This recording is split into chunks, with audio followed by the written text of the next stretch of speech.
오늘 본문 말씀에는 예수님을 만나서 변화된 한 사람의 이야기가 등장합니다. 하루는 예수님께서 길을 가시다가 이 세관에 앉아있는 세리를 보게 되셨습니다. 그 세리의 이름은 레위였습니다.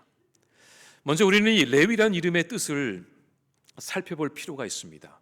레위, 많이 들어본 이름이죠. 이 레위란 이름은 이스라엘의 12지파 중에 한 지파의 이름입니다. 바로 레위 지파입니다. 그 레위 지파에서 따온 이름이죠. 레위 지파의 역할은 모든 지파들 가운데에 하나님과 백성들을 연결해 주는 그런 제사장의 역할을 감당했습니다. 그래서 이 레위라는 이름의 뜻이 뭐냐면 연결하다, 붙이다, 이런 뜻을 가지고 있습니다. 자, 그렇다면 이 세리의 이름이 레위였다라는 것은 무엇을 의미할까요? 아마도 그의 가문은, 그가 자라온 가정은 레위 지파의 가문일 가능성이 높습니다. 그러니까 부모님이 그 가문의 이름을 따서 아들에게 이름을 지어줬겠죠. 또 하나는 이 레위란 이름이 연결하다, 붙이다라는 뜻이기 때문에 더 나아가 하나님과 사람들을 연결해주는 그런 축복의 통로가 되어라 라는 소망을 가지고 이 아들의 이름을 레위라고 지었을 것입니다. 얼마 전에 우리 교회에서 그 중고등부 연합으로 알파 수련회를 했습니다. 그때 오신 강사분 중에 여자 목사님의 이름이 뭐였냐면 오순절 목사님이었어요. 오순절. 왜 부모님이 그 딸에게 그런 이름을 지어주었을까? 이해가 되더라고요. 우리 딸이 앞으로 하나님의 사역을 감당할 때에 성령 충만함으로 하게 해달라고 그런 바람과 기도로 그 딸의 이름을 짓지 않았을까요? 그리고 그 이름처럼 그 목사님은 정말 성령 충만한 사역을 지금 하고 계십니다. 레위의 부모님도 그런 기대감과 소망으로 아들의 이름을 지었을 것입니다. 그런데 레위는 부모와의 그 기대와는 전혀 반대로 다른 인생을 살아가고 있었습니다. 왜냐하면 그의 직업은 바로 세리였기 때문이었습니다. 세리는 우리가 아는 것처럼 세금을 걷는 사람입니다. 그런데 만약에 레위의 부모님이 살아계셨더라면, 그리고 아들이 세리로 살고 있음을 알았더라면 이 부모님의 마음은 아마 억창이 무너졌을지도 모릅니다. 내가 너를 어떻게 키우고 어떻게 너의 이름을 지었는데 네가 세리로 살아갈 수 있어?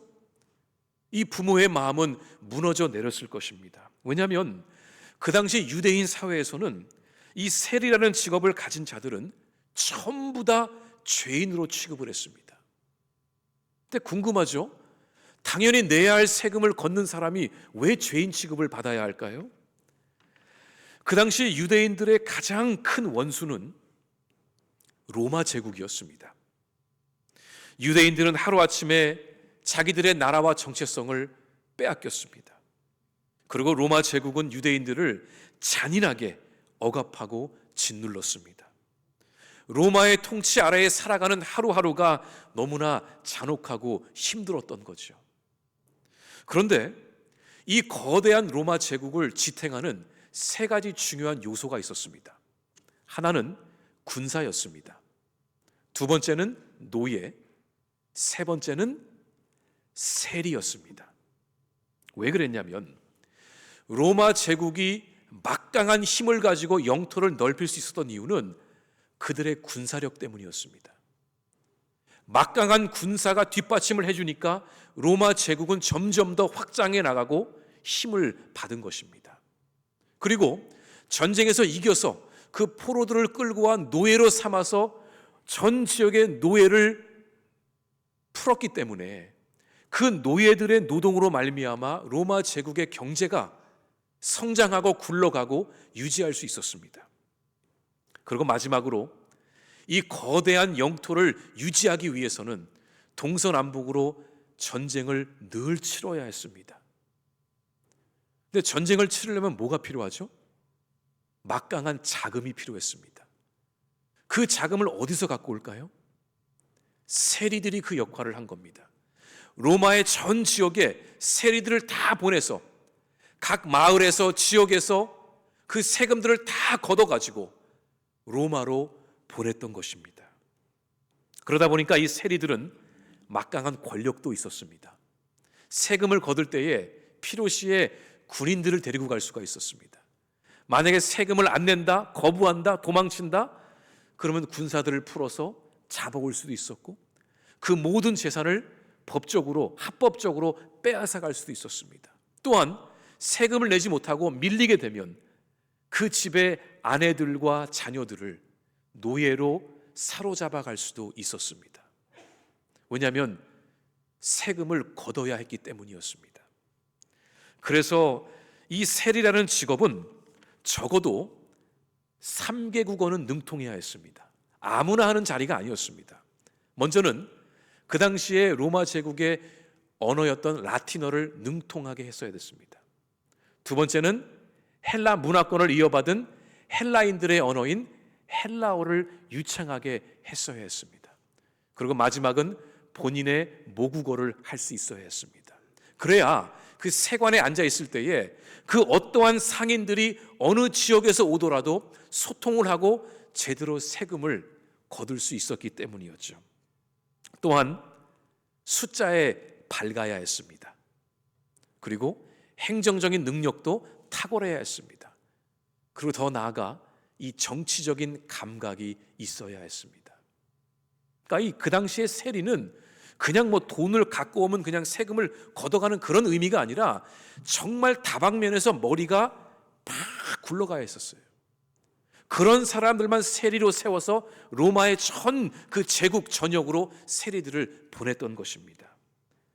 그러니까 이 정도면은 그 당시에 사회적으로 하이 클래스에 들어가는 자리였습니다. 그런데 그런 세리가 유대인 사회에서 죄인 취급을 받았던 이유는 두 가지였습니다. 하나는 이 기록을 보면은 이 세리들이 정말 지독할 정도로 세금을 걷어갔는데 그 중에서 로마에게 내야 할 것은 내고 나머지는 자기가 가져갔습니다.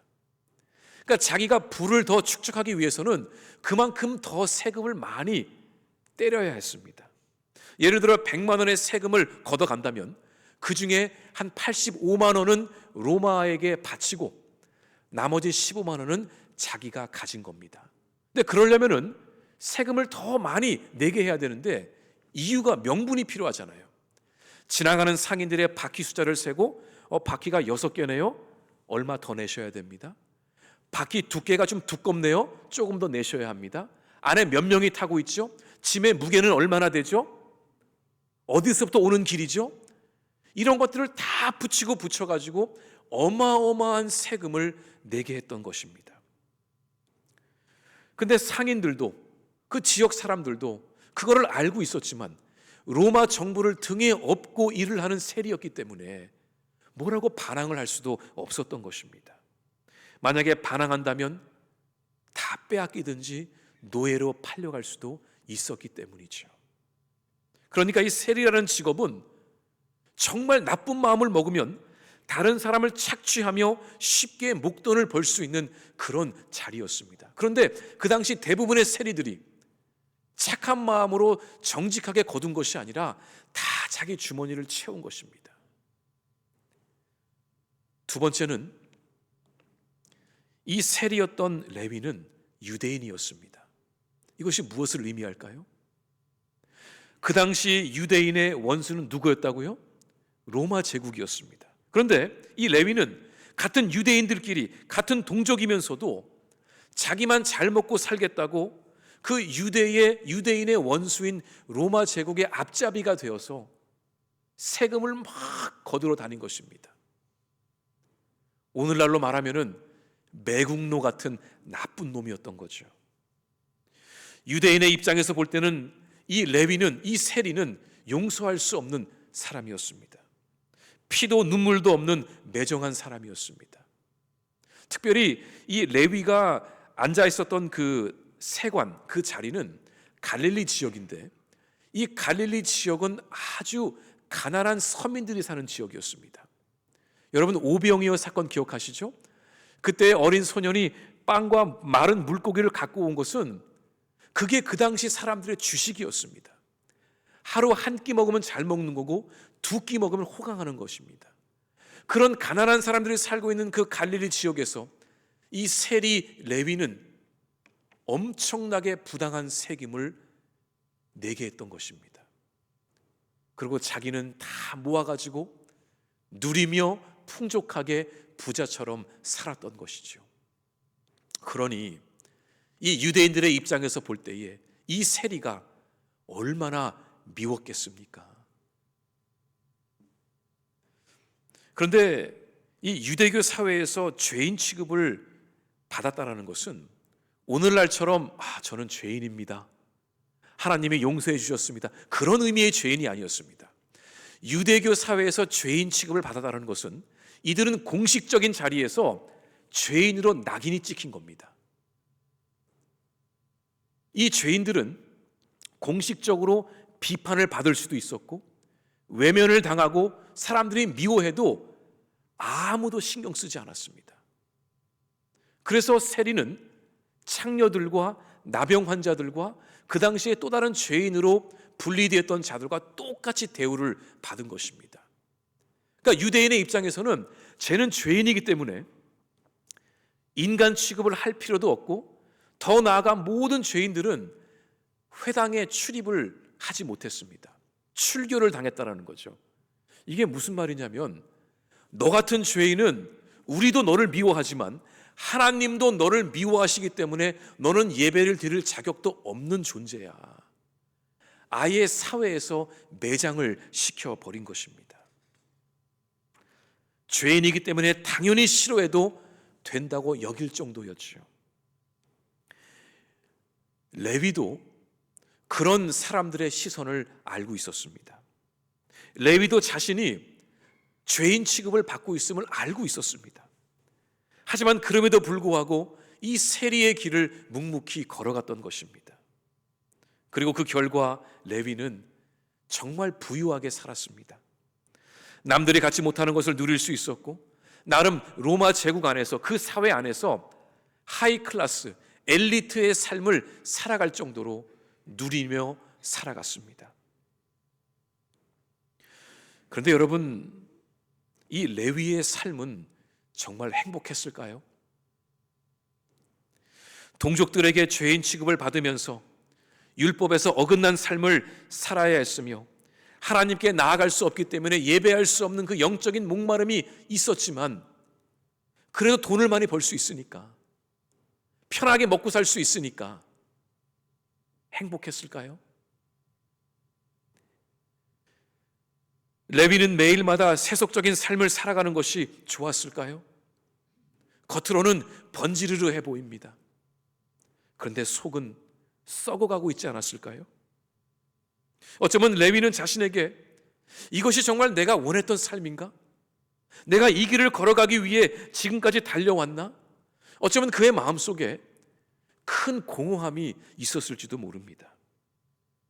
또는 그는 자신에게 주어진 그 레위라는 이름을 기억할 때마다 부모님의 기도는 이것이 아니었는데, 나는 이렇게 살아가는 것이 아니었는데 어떡하지 하면서도 그런 날마다 세관의 자리에 나아가 앉아서 지나가는 백성들의 등골을 빼먹으며 피도 눈물도 없이 그들의 돈을 착취해가는 그런 세리의 삶을 살았던 것입니다. 하지만 그는 세리의 일이 자신에게 주어진 사명이 아님을 조금씩 깨달아가고 있었을 것입니다. 바로 그런 고민 가운데 있었을 때에 예수님은 레위를 찾아오셨습니다. 그러니까 여러분이 예수님을 만난 그 시간과 그 때와 그 상황도 우연은 아닙니다. 예수님이 다 여러분을 지켜보시다가 바로 그 정확한 타이밍에 여러분의 삶 속에 들어가셔서 예수님이 말씀하신 것이죠. 예수님은 그런 깊은 고뇌 속에 있었던 레위를 보시고 찾아가셔서 말씀하셨습니다. 레위야, 이제 그만 나를 따라와라. 레위는 예수님의 부르심을 듣자마자 기다렸다는 듯이 그 자리를 박차고 일어나 예수님을 따라갔습니다. 안 그래도 레위는 그 일을 좀 어떻게 정리하고 싶었는데 스스로 할 수가 없었습니다. 누군가가 그를 끌어내주기를 바라고 있었을지도 모릅니다. 바로 그때 예수님은 레위를 찾아오셔서, 레위야, 너 지금 여기서 뭐 하고 있니? 너의 사명은 이게 아니잖아. 너 하나님 일 해야지. 얼른 나를 따라와.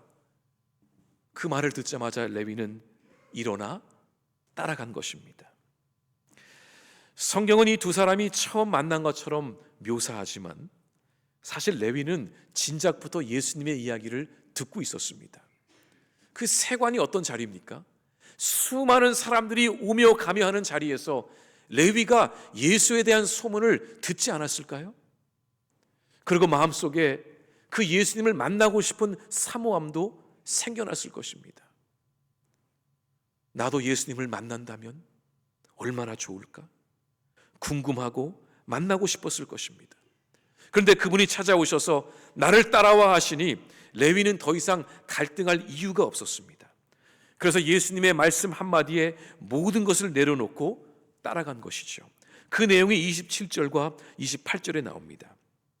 그 후에 예수께서 나가사 레위라 하는 세리가 세관에 앉아 있는 것을 보시고 나를 따르라 하시니 그가 모든 것을 버리고 일어나 따르니라. 예수님께서 레위를 향해 나를 따르라 하신 그 말씀이 레위의 영혼을 흔들어 깨운 것입니다. 그 말씀 한마디가 레위의 마음속에 큰 울림이 있었던 것입니다. 그리고 레위는 곧바로 그 자리에서 결단을 내리고 맙니다. 사랑하는 프랑교 성도 여러분, 우리가 은혜를 받을 때가 있지 않습니까? 예배 가운데, 기도 가운데, 찬양 가운데, 말씀 가운데 울림이 있고 깨달음이 있을 때가 있습니다. 그 은혜가 찾아왔을 때에 그 즉시 결단하셔야 됩니다. 왜냐하면 이 은혜라는 것이 너무나 귀하고 소중한 것이지만 내가 이 은혜를 받았다가 나중에 꺼내서 써야지 이러고 어딘가에 넣어두면 그 은혜는 사라지고 맙니다. 그래서 모든 예배의 시간은 결단의 시간이기도 합니다. 여러분, 예배는 구경하는 시간이 아닙니다. 평가하는 시간도 아닙니다. 저 찬양 내 마음에 드나? 저 기도 어떻게 하지? 저 말씀은 좀 괜찮나? 우리가 예배를 드린다는 것은 그거를 평가하고 관람하는 시간이 아니라 내가 은혜 받고 결단하는 시간이 예배의 시간입니다. 그래서 가정 신방을 참 중요하게 여깁니다. 그 이유는 우리가 가정을 신방하면 그 가정은 그 예배를 드림으로써 하나님 앞에 결단하는 시간이기도 합니다. 여러분, 은혜 받고 울림이 있으시다면 그냥 속으로 야, 좋은 말씀이야, 좋았어 이러고 끝내지 마시고 그 즉시 결단하시기 바랍니다. 그래야 우리의 삶 가운데 기적이 일어납니다.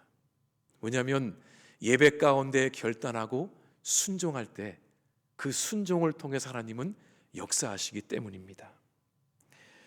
레위는 아무리 사람들에게 손가락질을 받는 자리에 있었을지라도 나름 누리는 것이 있었습니다.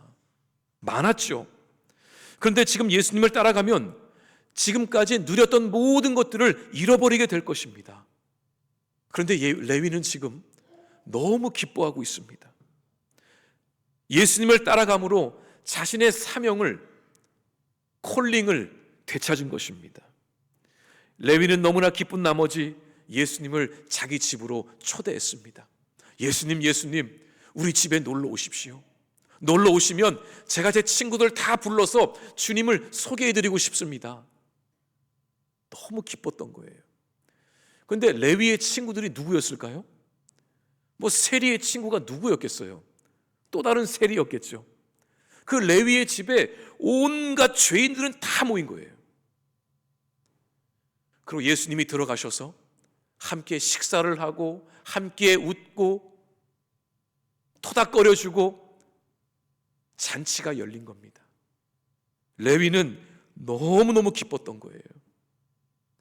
세리로 살았을 때보다 더 기쁨을 누리며 예수님을 만나면 이런 기쁨이 있구나, 이제 알겠구나, 기뻐했던 거죠. 사람들은 예수를 따르면 인생이 힘들 거라고 경고를 합니다. 너 예수쟁이 되면 너 인생이 좀 피곤해질 수 있어. 다 내려놓아야 돼.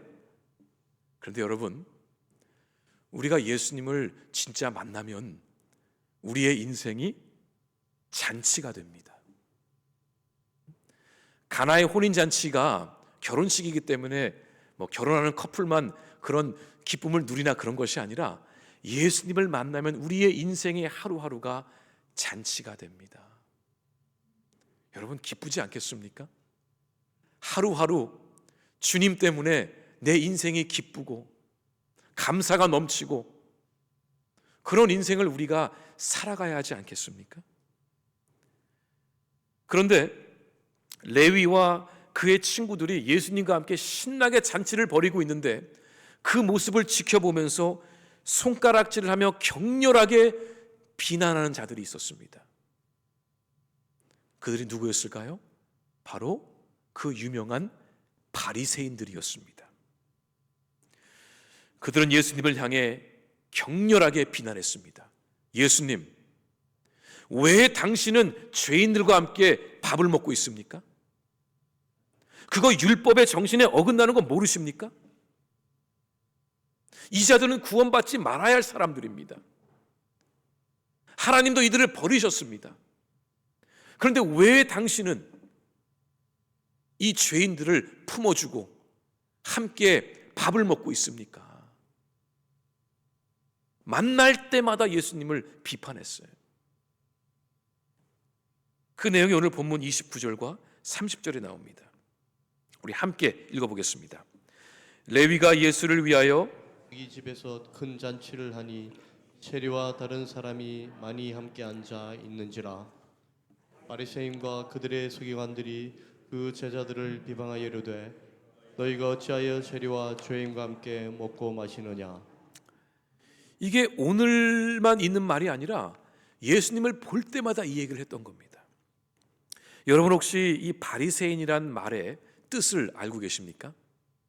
우리는 보통 바리새인 하면은 아주 종교적인 열심이 있는 자들, 예수님을 조금 반대하고 미워했던 자들로 알려져 있는데, 이 바리새라는 그 단어를 헬라어 원어로 보면은 저게 파리사이오스라는 단어인데 섞이지 않는, 분리하다의 의미를 갖고 있습니다. 바리새인이 된다는 것은 철저하게 격리시키는 것. 어디로부터? 더러운 것으로부터. 바리새인들이 잘하는 것은 율법을 공부해서 무엇이 부정하고 무엇이 부정하지 않은지, 무엇이 죄고 무엇이 죄가 아닌지, 무엇이 어둠이고 무엇이 낯인지 빛인지를 구분하는 그 역할을 바리새인들이 했습니다. 그래서 이들은 철저하게 죄인들을 분리시켰고 다른 사람들의 죄인들과 어울리지 못하도록, 그들의 부정함과 더러움에 물들지 못하도록 그들을 교육시키는 것이 바리새인들의 사명이었습니다. 그러니까 이들은 이 죄인들을 철저하게 구원의 대상에서 분리시켰습니다. 바로 율법을 잣대로 삼아서 말입니다. 이들은 하나님의 거룩하심이란 섞이지 않는 분리됨이라고 믿었습니다. 이들은 죄인들이란 구원을 받을 수 없는 자들이며 그들은 하나님께서도 버렸기 때문에 그들은 죽어도 마땅하다고 여겼습니다. 그리고 자신들은 그들과 다르기 때문에 자신들은 깨끗함을 증명하고자 했죠. 그래서 이들은 예수님께 왜 당신은 율법에서 규정한 그 깨끗함과 더러움을 무시하고 이 죄인들과 함께 먹고 마시며 지내고 있습니까? 이걸 물었던 겁니다. 그러자 예수님은 바리새인들에게 이렇게 답을 하셨습니다. 31절 32절입니다. 예수께서 대답하여 이르시되 건강한 자에게는 의사가 쓸데없고 병든 자에게라야 쓸데있나니 내가 의인을 부르러 온 것이 아니요 죄인을 불러 회개시키러 왔노라. 예수님이 이 땅에 오신 이유는 바로 레위와 같은 죄인들을 살리기 위해서 오신 것이라고 말씀하셨습니다. 죄인으로 낙인이 찍혔기 때문에 그냥 너는 그대로 살다가 죽어라, 너는 버림받아도 된다, 이렇게 하신 것이 아니라 그들을 일으켜 세우셔서 다시 하나님께로 나올 수 있도록 예수님은 죄인들을 찾으러 다니셨습니다. 정말 우리 예수님은요, 죄인들만 찾으러 다니셨어요. 아픈 자들이 어디에 있지? 버림받은 자들이 어디에 있지? 세리들, 창녀들, 나병 환자들, 그 당시에 죄인으로 취급받던 모든 사람들을 예수님은 찾으러 다니셨어요. 그리고 그들을 일으켜 세워주시고 다시 하나님의 자녀로 살아갈 수 있도록 생명을 불어넣어 주셨어요. 아무리 주변에서 예수님을 비난할지라도 예수님은 아랑곳하지 않고 그 일을 묵묵히 담대하게 거침없이 해나가셨습니다. 저는 여기서 우리 교회가 정말 이런 주님의 모습을 본받아야겠다 생각을 했습니다. 세상의 풍파에 흔들리지 않고 교회가 해야 할 일을 묵묵히 담대하게 거침없이 파격적으로 할 수 있다면 교회가 이 땅에 빛과 소금이 되지 않을까? 너는 죄인이니 그냥 그렇게 살다가 사는 인생이 아니라 어떻게 해서라도 그 인생을 하나님께로 데리고 오려고 하셨습니다. 그것이 하나님의 마음이셨고 우리에게 보여주신 예수님의 모습이셨습니다. 아무리 그 당시 유대인 사회에서 죄인으로 낙인이 찍혔을지라도, 아무리 모든 사람들이 이 죄인들을 혐오스럽게 여겼을지라도 예수님은 하나님 아버지의 마음이 그들에게 있음을 알고 계셨습니다. 어쩌면 레위도 처음에는 이 유대인 사회에서 자기를 죄인 취급하니까, 또 회당에서 출교를 당하고 비난을 받으며 살다 보니까 그것이 하나님의 마음인 줄 알았을지도 모릅니다. 아, 하나님도 나를 미워하시겠구나, 하나님도 나를 부끄럽게 여기시겠구나, 이렇게 생각을 하니까 점점 하나님부터 멀어질 수밖에 없었을 것입니다. 어쩌면 그렇기 때문에 그는 그 세리의 길을 멈추지 못하고 계속 그 길을 걸어갔을지도 모릅니다. 그런데 레위는 이 죄인을 찾으시는 예수님을 보면서 죄인을 사랑하시는 하나님 아버지의 마음을 깨닫게 된 것이죠. 결국은 사람이 변화되는 것은 교육이 아니라 사랑임을 레위는 깨닫게 되었던 것입니다. 여러분, 예수님을 만나 변화된 그 제자의 길을 걸어간 그 레위는 그 뒤로 어떻게 되었을까요? 궁금하지 않으세요? 그 세리의 삶을 다 청산하고 예수님을 따라갔던 레위는 어떻게 되었을까?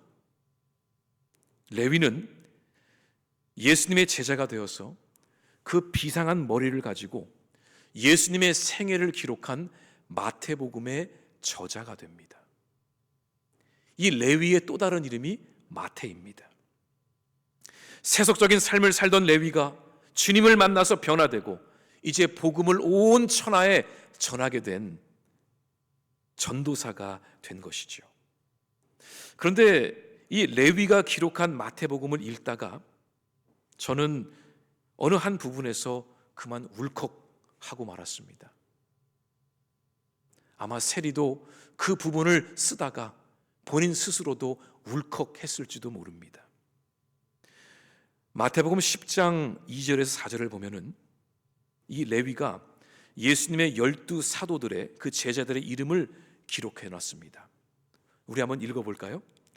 12 사도의 이름은 이러하니 베드로라는 시몬을 비롯하여 그의 형제 안드레와 세베대의 아들 야고보와 그의 형제 요한, 빌립과 바돌로메, 도마와 세리마테, 알페오의 아들 야고보와 다데오, 가나나인 시몬 및 가론 유다 곧 예수를 판 자라. 자라. 아멘. 여러분 혹시 이 제자들의 명단을 보시면서 읽으면서 한 가지 좀 이상한 부분이 있지 않습니까? 다들 열심히 지금 화면을 보고 계시는데 이상한 게 있습니다. 여기에 마태 이름 앞에 뭐라고 써 있죠? 세리마테래요. 모든 제자들의 이름은 다 그 이름과 또는 그의 아버지의 이름을 기록해 놨는데 본인 레위는 자기의 이름 앞에 세리라는 이름을 붙여놨어요. 이게 무슨 말이죠? 예전에 국세청에서 일했던 마태 그 뜻이 아닙니다. 이 세리 마태라는 것은 예전에 죄인으로 낙인이 찍혔던 그 더럽고 치사하고 나쁜 인간이었던 마태, 이렇게 써놓은 거예요. 자신의 부끄러운 과거를 다 들춰내버린 거예요. 자기가 과거에 어떤 인간이었는지를 이 본인이 기록한 성경책에 다 드러낸 것입니다. 예수님을 만나서 새롭게 변화되었는데 굳이 그 이름 앞에다가 세리라는 부끄러운 이름을 써놓을 필요가 있었을까요? 굳이.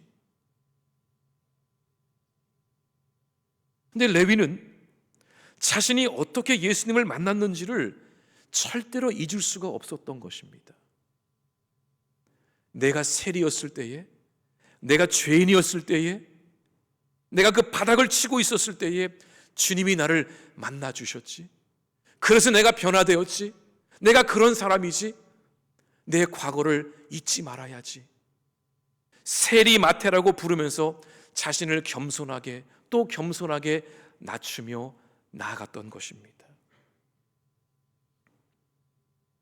원래 이 마태복음은 사복음서 중에 특징이 하나가 유대인 동족들을 위해 쓴 복음서로 기록이 되어 있습니다. 이 마태복음을 읽은 모든 유대인들은 레위가 어떤 사람인지를 알고 있었을 것입니다. 지금 레위가 무슨 말을 하고자 하냐면, 여러분, 나 같은 죄인을 살려주신 예수님이 계십니다. 내가 예전에 세리였는데 주님이 나를 변화시키셨습니다. 그것을 알리고자 자신의 이름 앞에 세리마테라고 쓴 것입니다. 예수님이 나 같은 사람도 사명을 주시고 변화시키셨는데 예수님께서 여러분의 인생도 바꾸실 수 있습니다. 이거를 마태는 말하고자 했던 것입니다. 여러분만 부끄러운 인생을 살아간 것이 아니라 나도 한때는 당신보다 더 부끄러운 인생을 살았던 사람인데 주님이 저를 만져주셨습니다. 이 간증을 하고 싶었던 것입니다. 사랑하는 불안교 성도 여러분, 우리도 우리가 죄인이었을 때를 잊지 말아야 할 것입니다. 저와 여러분이 죄인이었을 때에 주님이 찾아오셔서 우리를 일으켜 세워주셨습니다. 근데 우리는 가끔 우리가 죄인이었다라는 것을 잊어버리고 살 때가 있습니다. 왜냐하면 우리의 목소리가 막 커지거든요. 당신 그거, 남의 죄가 너무 잘 보이는 거예요. 들춰내는 게 너무 기쁜 거예요. 너 이거 잘못했잖아. 너 자기가 예전에 지었던 죄는 모르고 올챙이적 시절 기억 못한다고 자기도 머리에 죄인 써 있는데 그건 모르고 남의 죄만 들추고 다니는 그런 모습이 우리에게 혹시 있지 않을까요? 우리도 이름 앞에다가 아무개 신평진 그런 이름을 써붙이고 다녀야 좀 겸손해질까요? 우리의 죄를 다 이마에 써붙여놔야 우리가 겸손해질까요? 우리가 죄인임을 안다면은 교회에서 싸울 이유가 없을 것 같아요. 싸우는 게 아니라 회의를 좀 해야겠죠. 죄인을 부르시는 예수님이 없으셨다면 우리도 이 자리에 없었을 텐데, 그런 우리의 모습을, 주님의 부르심의 은혜를 우리가 잊지 말아야 할 것입니다. 그리고 지금도 어딘가에서 레위처럼 인생의 공허함 속에 살아가는 자가 있다면 우리가 그 사람들에게 복음을 좀 전해야겠습니다. 예수님이 세리 마태도 살리셨고 나 같은 사람도 살리셨는데 예수님이 당신도 살리실 수 있습니다. 그리고 여러분, 예수님이 여러분을 부르실 때에 꼭 한 번에 일어나 따라가시기 바랍니다. 절대로 은혜를 묵혀두지 마시고 부르심에 응답함으로 여러분의 인생이 날마다 잔치와 같은 그런 인생이 될 수 있기를 간절히 바랍니다. 같이 기도하겠습니다.